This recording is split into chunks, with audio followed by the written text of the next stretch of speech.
Friends,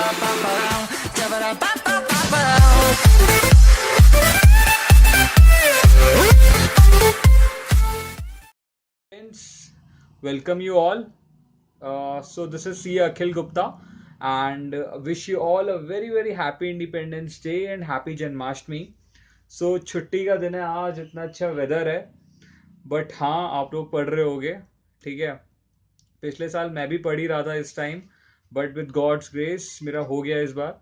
so this video is specifically for CA final exam preparations, as in थोड़ा subject wise मैं आप लोगों को अपना एक्सपीरियंस शेयर कर सकता हूँ कि कुछ डूज एंड डोंट्स हैं that you can follow, at least listen, so that it might help you. Okay, so because मेरी प्रीवियस वीडियोस जो हैं उन पे भी, और मेरे को कुछ लोगों के जैसे फ्रेंड्स वगैरह ने बोला भी था कि if I can share such a video with you जिसमें सब्जेक्ट वाइज मैं बता पाऊँ. सो this video is specifically for that purpose only, subject wise tips you can say. So because मैंने अपनी आंसर शीट्स निकलवाई थी, अच्छे से स्टडी करी थी, एंड देन नवंबर 16 अटेम्प्ट दिया, मई 17 अटेम्प्ट दिया, और बहुत बहुत रिसर्च करी थी कि कैसे पेपर प्रेजेंट करना चाहिए या क्या. So then I got some things that I can share with you. So not to waste your further time, अब सेकेंड ग्रुप पे आते हैं. ठीक है, सेकेंड ग्रुप के अंदर कॉस्टिंग. अब सबसे बड़ी देखो दिक्कत क्या आती है, मैं जो स्पेशली दो ग्रुप दे रहे हैं उनके लिए तो बहुत बड़ी दिक्कत यह आती है. साला पहले 4 पेपर दे लिए, उसके बाद कॉस्टिंग का पेपर, भाई इतनी मोटी बुक, इतनी मोटी प्रैक्टिस मैनुअल, अब भाई एक दिन का टाइम, चार चार पेपर देने में 8-9 दिन तो यूं ही निकल गए होते हैं, बंदे की वैसे ही हवा टाइट. फिर फ्रस्ट्रेशन स्टार्ट होती है, फ्रस्ट्रेशन की भाई अब जल्दी पेपर्स खत्म हो. तो भाई इस मोमेंट पे अपने आप को ना स्ट्रॉन्ग रखना जरूरी है. मैं कहता हूँ चाहे तुम अभी एक बार भी रिवीजन तुम्हारी ना हो, ठीक है, बट एंड टाइम पे एग्जाम से एक दिन पहले भाई पूरी जान लगानी है, वहां गिव अप मत करना और वहां डाउन मत पड़ना. ठीक है, खैर ये बात मैं अभी बाद में बताऊंगा, एंड में बताऊंगा कुछ इंपॉर्टेंट चीजें. बट अभी सब्जेक्ट की बात करें तो कॉस्टिंग, हाँ कॉस्टिंग के अंदर यार ओ आर इज अ, मतलब ओ आर एक तरीके से रामबाण है कि भाई ले निकल गया कॉस्टिंग का पेपर तेरा, बिकॉज ओ आर आसान है बहुत ज्यादा. ओ आर के ऊपर अच्छे से टाइम इन्वेस्ट करके प्रैक्टिस जरूर करना ओ आर के क्वेश्चंस. सबसे बड़ी गलती ये होती है एग्जाम के अंदर, सबसे बड़ी गलती, ओ आर के भरोसे चले जाते हैं, ओ आर अच्छे से पढ़ के जाते हैं, अग्रीड, बट प्रैक्टिस नहीं करके जाते. अब एग्जाम के अंदर अगर ट्रांसपोर्टेशन का क्वेश्चन आ जाता है या असाइनमेंट का क्वेश्चन आ जाता है तो भाई तब लग जाती है.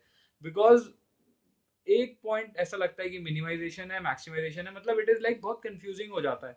तो अभी क्योंकि हम बुक खोल के साथ साथ पढ़ रहे हैं तो हमें दिमाग में है, बट एक बार आइसोलेशन में उठा के देखना, जब 10 क्वेश्चन है उसके बीच में एक ओआर का क्वेश्चन पूछ लिया, नहीं सॉल्व कर पाओगे अगर प्रैक्टिस नहीं करी हुई. सो इसलिए कॉस्टिंग ओआर के अंदर ओआर पे की फोकस बना के चलो, और ओआर के क्वेश्चन अभी प्रैक्टिस जरूर करना. एक बारी को कॉस्टिंग के अभी ना भी करो, अगर टाइम नहीं है तो ओआर के जरूर करना प्रैक्टिस. ठीक है, 35 से 40 नंबर तक की अगर ओआर आती है आपकी, 35 की तो आती है, ठीक है, तो इतने के अंदर आप आराम से स्कोर कर सकते हो 25 प्लस मेरे हिसाब से. तो 35-40, कभी कभी ज्यादा की भी आ जाती है, तो आप आराम से 35 तक भी स्कोर कर सकते हो, 30 तक तो कर ही सकते हो. बाकी बचे हुए पेपर में थ्योरी का क्वेश्चन जनरली आ जाता है, पिछली बार नहीं आया तो इसलिए ट्रेंड को एनालिसिस कर नहीं सकते. But again O R is the key. And costing के अंदर भी जैसे टीपी का चैप्टर हो गया या फिर प्रैक्टिस मैनुअल का चैप्टर 1 हो गया जिसके अंदर सारे नए नए कंसेप्ट हैं, वो जरूर करके जाना. अच्छा, one more thing, costing OR की पीएम उठाते टाइम भाई बहुत डर लगता है कि कैसे होगी, इतनी मोटी बुक है. बट यार उठा के देखो, बहुत आसान है. मतलब आपकी जो संजय अग्रवाल सर की या पराग गुप्ता की या फिर जिस भी टीचर की बुक है उससे आसान है प्रैक्टिस मैनुअल. एंड पीएम से नवंबर 2016 का पूरा पेपर पीएम से लगा हुआ था. तो इस बार का नहीं आया था, पिछली बार का लेकिन पीएम से आया था, तो इसलिए पीएम तो करके जानी है कॉस्टिंग की. एंड डे पे नहीं हो सकती पूरी पीएम, या फिर पूरे रजिस्टर्स भी नहीं हो सकते. इसलिए कॉस्टिंग में मेक श्योर अभी जो क्वेश्चंस कर रहे हो हाथ के हाथ हाईलाइट करके चलना. एंड डे पे अगर आप ओआर जरूर रिवाइज करना, मतलब एग्जाम से एक दिन पहले ओआर तो मस्ट पूरी की पूरी रिवाइज करना, फिर जितना टाइम बचे उतना कॉस्टिंग को डिवोट करना. उल्टा मत करना कि पहले कॉस्टिंग करी फिर ओआर, पहले ओआर करना फिर कॉस्टिंग के अंदर चैप्टर 1 करना. जो नए नए टॉपिक्स आए हैं ना, ये एक उसके बजटरी कंट्रोल वगैरह इतना आता है, बट आप उसमें कितनी रिवीजन कर लोगे यार, इतना नहीं. जो पहला काइजन कॉस्टिंग वगैरह वाला चैप्टर है ना, वो जरूर कर लेना अच्छे से रिवाइज एक दिन पहले एग्जाम से, और ट्रांसफर प्राइसिंग जरूर कर लेना, जनरली 8 से 16 नंबर का आता ही आता है.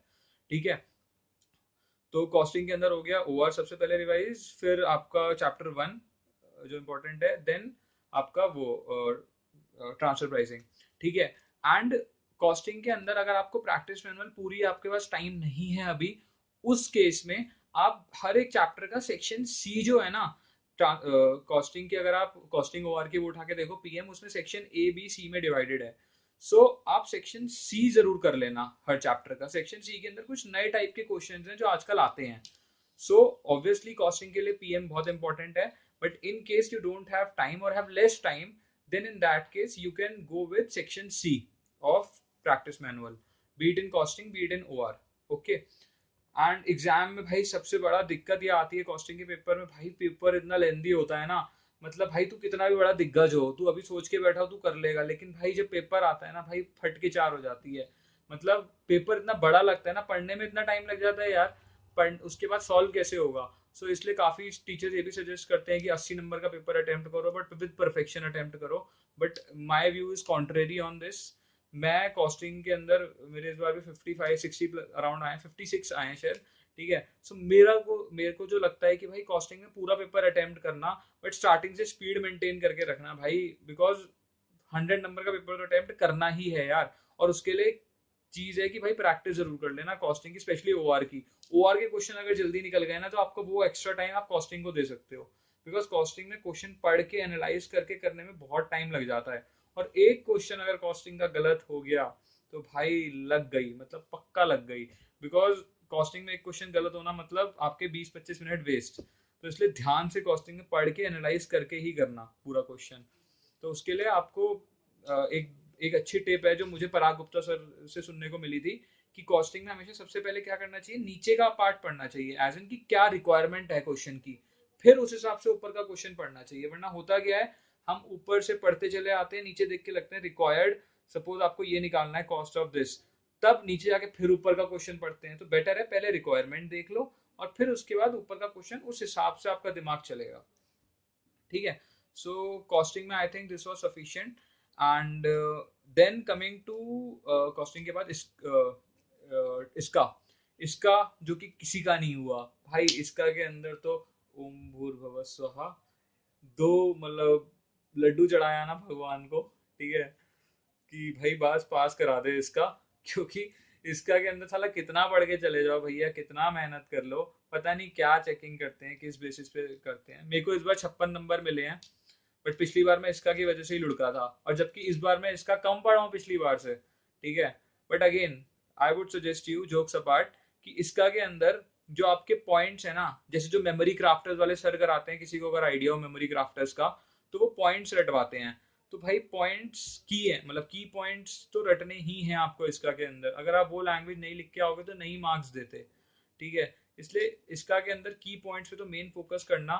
लैंग्वेज ऑब्वियसली आपको भी लगता होगा आपको पूरी याद नहीं हो पा रही, तो यार हो ही नहीं सकती भाई, लैंग्वेज पूरी याद कैसे हो जाएगी भाई, इतनी बड़ी लैंग्वेज है, मतलब इतनी टेक्निकल लैंग्वेज है, याद नहीं हो सकती। बट अगेन करनी तो है। सो इसलिए जितनी हो पाए लैंग्वेज रिटेन कर लो, बट मेक श्योर की पॉइंट जरूर याद कर लो। और अब हम वैसे भी इसका को थोड़ा सौतेला बिहेव, इसका को थोड़ा सौतेला समझते हैं, बिकॉज बाकी सब्जेक्ट्स भी इतने इंपॉर्टेंट हैं। सो इसका के अंदर मेक श्योर की पॉइंट्स अच्छे से कर लेना, और एग्जाम डे के दिन इसका आसानी से पूरी रिवाइज हो जाती है 1.5 दिन के अंदर।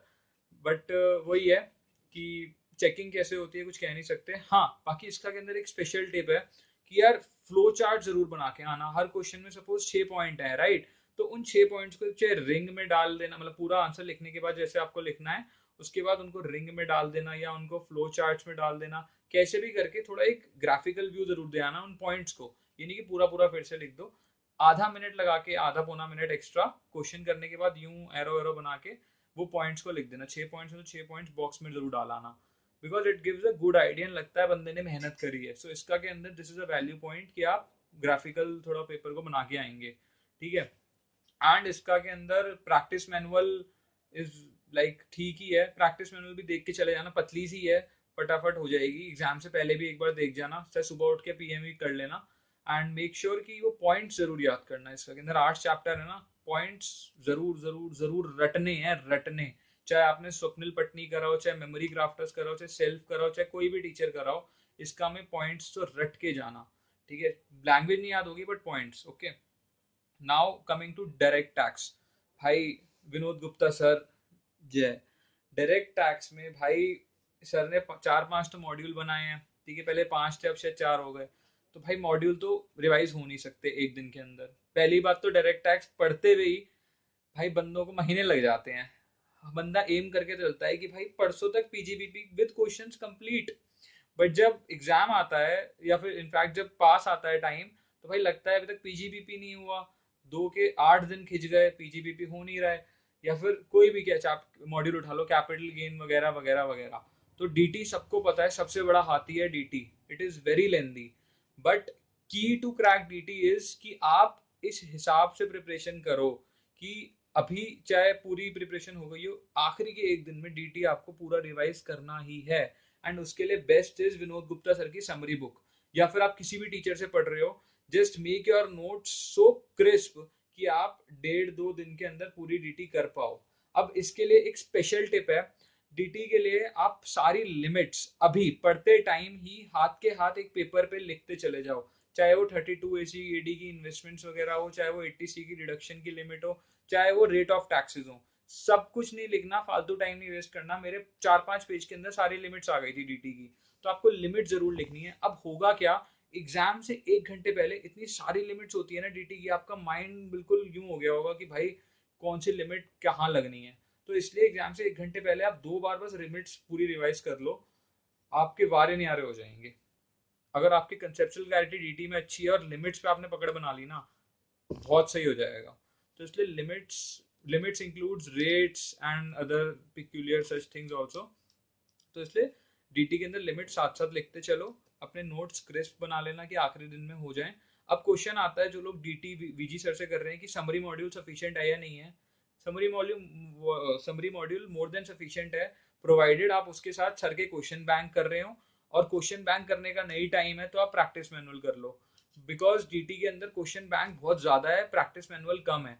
तो आप पीएम भी कर जाओ तो मोर देन सफिशिएंट है। जस्ट मेक श्योर डीटी के कंसेप्ट की क्लैरिटी पूरी रखना, कंसेप्चुअल क्लैरिटी है तो डीटी निकल जाएगा, साथ में लिमिट्स पे पकड़ है तो। और क्वेश्चंस जरूर प्रैक्टिस करना, डुप्लीकेशन मत करना कि प्रैक्टिस मैनुअल भी कर रहे हो, सर का क्वेश्चन बैंक भी कर रहे हो। एटलीस्ट एक चीज तो करनी ही है, टाइम मिलता है तो दोनों कर लो, वरना एक तो करनी ही है, ठीक है। और एग्जाम डे से पहले मेक श्योर कि एटलीस्ट समरी मॉड्यूल पूरी करके आप जा रहे हो।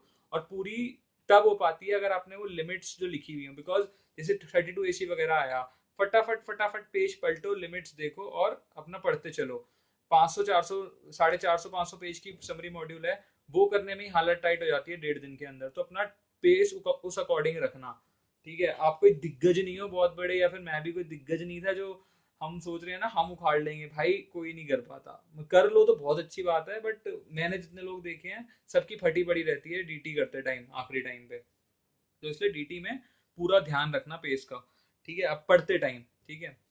अब आता है डीटी के अंदर केस लॉ के नाम, देख चेन्नई प्रॉपर्टीज हो गया, एलआई लिली हो गया, कुछ जो केसेस हैं जो सर भी बताते रहते हैं या फिर जो इंपॉर्टेंट है सबको पता चल जाते हैं, वो थोड़े बहुत लोगों के नाम याद हो जाते हैं।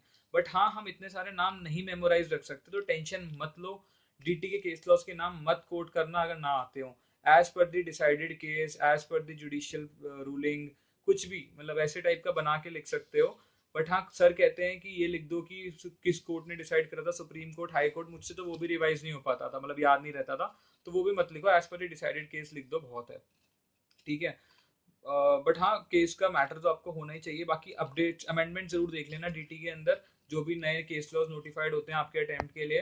वीजी सर या फिर कोई भी जो सर हैं वो वीडियो डालते रहते हैं यूट्यूब पे, हर एग्जाम से 1-1.5 महीना पहले, शायद अभी भी आ गई होगी वीजी सर की 1-2 क्लासेस की वीडियो आती है। बाकी डीटी के अंदर तो यही है, टेंशन मत लेना, डीटी थोड़ा लेंदी सब्जेक्ट है मुझे पता है, बट मेक श्योर डीटी जल्दी खत्म कर लो, डीटी को ज्यादा लंबा मत खींचना, बिकॉज वो खींचता चला जाता है और सब्जेक्ट्स का टाइम खाता रहता है, ठीक है।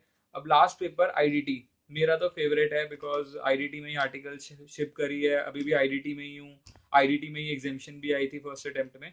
So I have this love for IDT. बाकी देखो आईडीटी के अंदर यार, अगर आप मतलब, हाँ आईडीटी के अंदर एक मैं आपको बेस्ट तरीका बताता हूँ। अब होता क्या है, एक्साइज, कस्टम्स, आपका सर्विस टैक्स, आपका मिसलेनियस टॉपिक, आपका एफटीपी, इतने सारे रूल्स, इतने सारे प्रोविजंस, इतने सारे सेक्शन, इतना सब कुछ हो जाता है ना आईडीटी के अंदर, तब दिक्कत आती है। वैल्यूएशन रूल्स अलग चल रहे हैं, प्लेस ऑफ प्रोविजन रूल्स अलग चल रहे हैं, पीओटी रूल्स अलग चल रहे हैं, नेगेटिव लिस्ट अलग चल रही है, मेगा एग्जेम्पशन लिस्ट अलग चल रही है, कस्टम्स इंपोर्ट बैगेज रूल्स, पता नहीं फलाना ढिमकाना।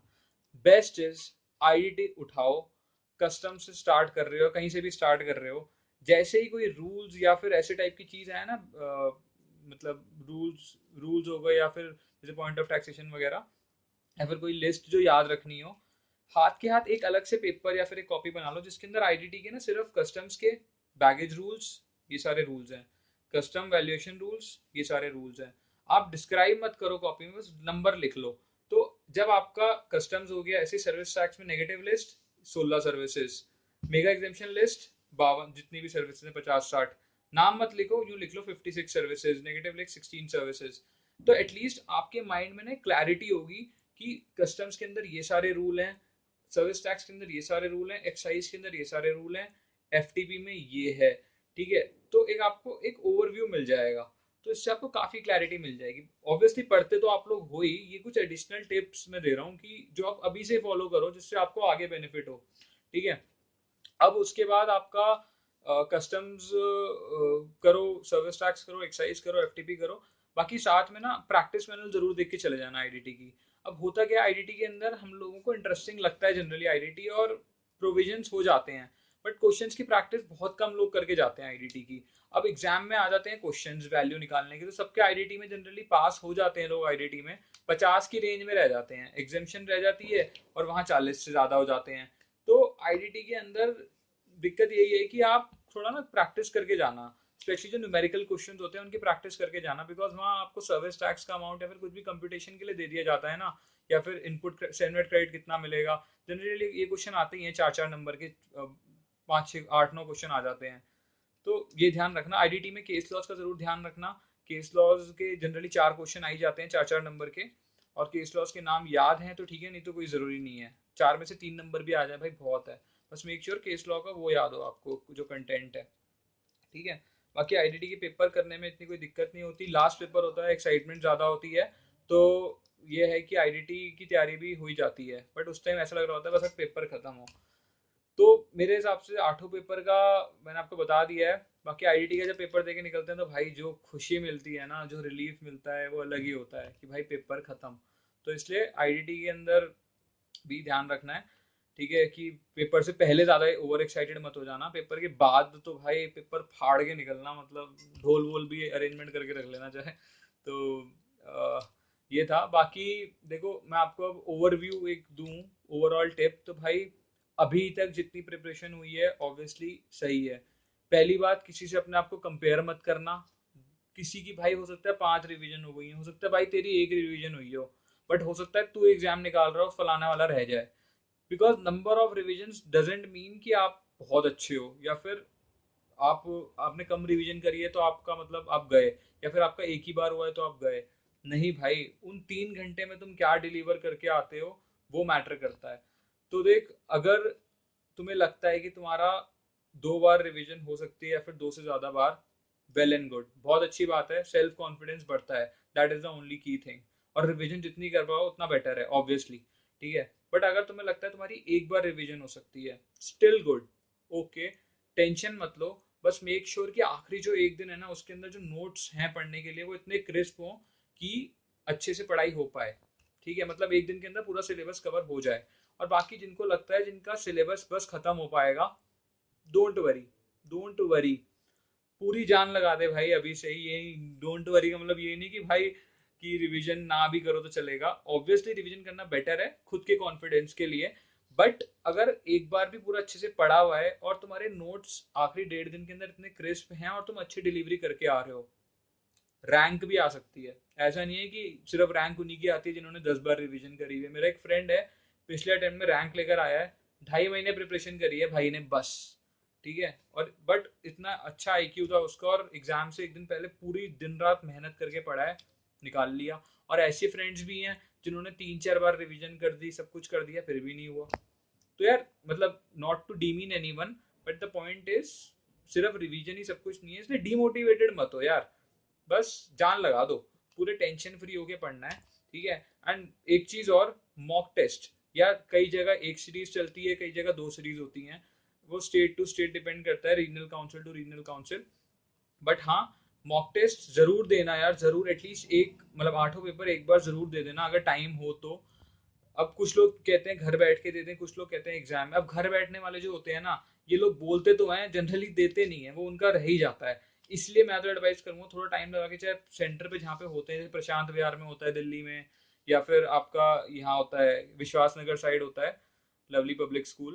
तो आपके हर स्टेट्स में अलग अलग होता होगा। सो मतलब वही है कि मॉक टेस्ट जरूर देना। उससे होता है क्या है, आपने लास्ट पेपर जनरली अपन लोगों ने दिए होते हैं बीकॉम ऑनर्स के या फिर बीकॉम के, तो 2 डेढ़ साल 3 साल हो चुके होते हैं। ठीक है। अब दिक्कत क्या होती है कि हमारे हाथ ही नहीं खुल पाते यार एग्जाम के अंदर। तो बेटर है, एग्जाम के अंदर ट्राई करने से अच्छा है एक बार पहले ट्राई कराओ, थोड़े आप हाथ खुल जाएंगे, तब एग्जाम में बैठो। आपको अगर लगता है आप घर पे दे पाओ, well and good, but make sure आप घर पे दे जरूर देना। ठीक है। चाहे चेक कराओ किसी से ना कराओ, बट 3 घंटे एक जगह बैठ के पूरे एग्जाम का एनवायरनमेंट बना के चुपचाप पेपर जरूर करना। ठीक है। और अगर आप जा सकते हो तो बहुत अच्छी बात है, वो टाइम वाइम देख लेना कितना लगेगा। बट वही है, मॉक टेस्ट आर बेनिफिशियल। ठीक है। उनके रिजल्ट्स का वेट मत करना, बहुत टाइम लगाते हैं। एक्सेल पे सिर्फ मार्क्स लिख के भेज देते हैं, कुछ फायदा नहीं होता।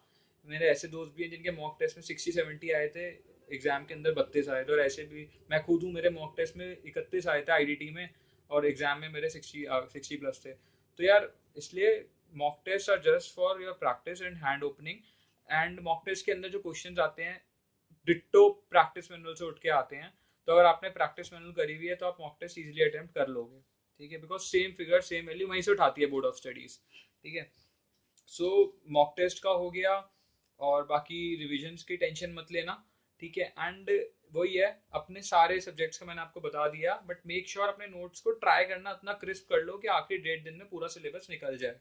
एंड भाई, चाहे तुम अभी इतना मत पढ़ो, मतलब ऑब्वियसली पढ़ो, बट इतना मत पढ़ो कि तुम एग्जॉस्ट हो जाओ। बस मेक श्योर कि एग्जाम के जो 16 17 दिन है उसमें एग्जॉस्ट नहीं होना, उसमें लगे रहना है। बस वो अगर 16 दिन अच्छे से पढ़ लिए ना, अभी अच्छे से पढ़ लिए, पूरा सिलेबस कर लिया, कंसेप्चुअल क्लैरिटी कर ली, और वो 16 दिन पढ़ लिए, पक्का गारंटीड पास हो। बट ये ना हो कि अभी तुम 5 रिवीजन करके बैठे हो और उस टाइम तक तुम्हारा दिमाग इतना फकअप हो जाए कि तुम कुछ ना कर पाओ। इसलिए मेक श्योर कि अच्छे से करो। और एक चीज और कि भाई, एग्जाम से पहले अपना माइंड बिल्कुल वो मत करना टेंशन में। अगर कोई पेपर अच्छा नहीं हुआ, कुछ नहीं होता, अगले पेपर की तरफ बढ़ो। भाई मेरा एसएफएम का पेपर पिछली बार अच्छा नहीं हुआ था, बट उसी पेपर में मेरे 55 आ गए थे फर्स्ट अटेम्प्ट के अंदर। तो ऐसा कुछ नहीं होता, पता नहीं चलता यार कब कितने मार्क्स मिल जाएं। बस मेक श्योर उसका इम्पैक्ट अगले पेपर में मत आने देना। ठीक है। और भाई मेक श्योर अगर तुम बोथ ग्रुप्स के लिए जा रहे हो तो एटलीस्ट एक ग्रुप पक्का करके जरूर चलना। और पता है, दोनों ग्रुप के अंदर ही, इनफैक्ट आप कोई भी ग्रुप तैयार कर रहे हो, 2 पेपर जरूर ऐसे करना जो बहुत पक्के, जिसमें आप एग्जामेशन की औकात हो आपकी। बिकॉज दिक्कत क्या है, एग्रीगेट का बड़ा दिक्कत आ जाता है, फिर सेट ऑफ का एक है प्रोविजन, आप लोगों को पता ही है। तो द पॉइंट इज, दो दो सब्जेक्ट्स एक एक दोनों ग्रुप्स में एटलीस्ट पक्के करके चलना। बिकॉज बाकी दो में अगर आपके 40 40 भी आ गए तो एटलीस्ट उतना इम्पैक्ट ना पड़े, मतलब आपका एग्रीगेट बन जाए। The main thing is this, because 60 60 से ऊपर तो लाना ही है इक्का दुक्का सब्जेक्ट के अंदर, या फिर सब में 50 50 प्लस ले आओ, है ना। तो ट्राई करना जो आपको सब्जेक्ट्स अच्छे लगते हैं, जिसपे ग्रिप अच्छी है, वो बहुत अच्छे से पढ़ के जाने हैं। ठीक है। बाकी फ्रेंड्स, मैं एक और वीडियो बनाऊंगा specifically for exam related tips की, आपको एसएफएम वगैरह में क्या क्या ध्यान रखना है। आई होप ये वीडियो आपको कुछ इन्फॉर्मेटिव लगी होगी। थोड़ी लंबी खिंच गई, मैं देख रहा हूँ 37 मिनट्स की, बट मैं इसको 2 पार्ट्स में स्प्लिट करा है। First part is for group 1 and second part is for group 2। ठीक है। So I hope this benefits you and wish you all the best, and thanks for liking my previous videos also. I'm much it is much appreciated, and please subscribe to my channel, like the video and share the video. Thank you. All the best.